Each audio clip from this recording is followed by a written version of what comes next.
দর্শক, এই মুহূর্তে আপনাদেরকে সংযুক্ত করেছি বরগুনা জেলা আওয়ামী লীগ কার্যালয়ের সামনে।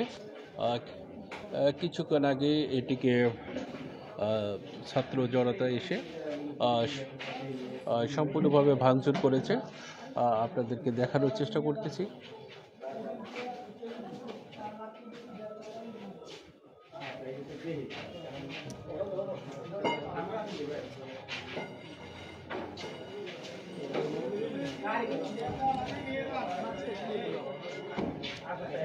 দর্শক, দেখা যাচ্ছে যে কিছু সংখ্যক ছাত্ররা এখানে উপস্থিত রয়েছে।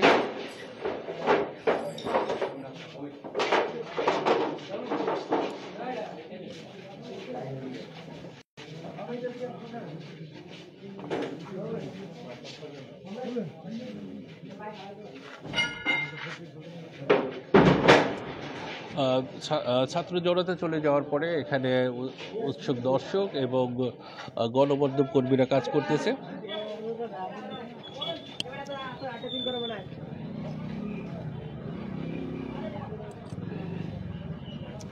যে বরগুনার যে শেরেবাংলা সড়ক, যে ফার্মেসি পট্টি, এখানে যে আওয়ামী লীগ কার্যালয়টি ছিল সেটিকে কিছুক্ষণ আগে ভাঙচুর করা হয়েছে।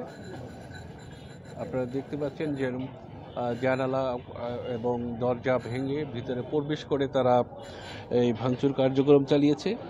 সেখান থেকে যে এই যে টিনের বেড়াগুলো ছিল সেগুলো কিন্তু খুলে একদম পিটিয়ে ফেলে দেওয়া হয়েছে।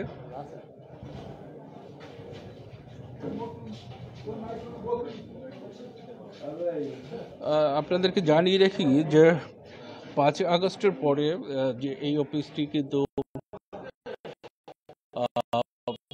সম্পূর্ণভাবে ভাঙচুর করেছিল। সেখানে আসবাব কিছুই নাই।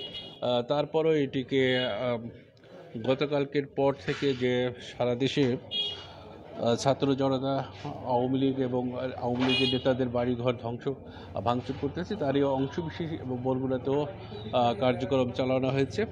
এর আগে কিছুক্ষণ আগে সাবেক সংসদ সদস্য ধীরেন্দ্র দেবনাথ শম্ভুর দেয়ালেও তারা ভাঙচুর চালিয়েছে।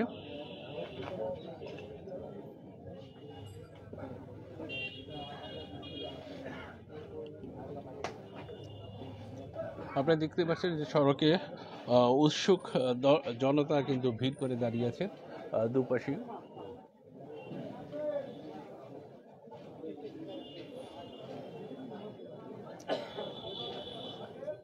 আপাতত এই ছিল সর্বশেষ যে বরগুনা জেলা আওয়ামী লীগের কার্যালয়ে সেটিকে ভাঙচুর করা হয়েছে।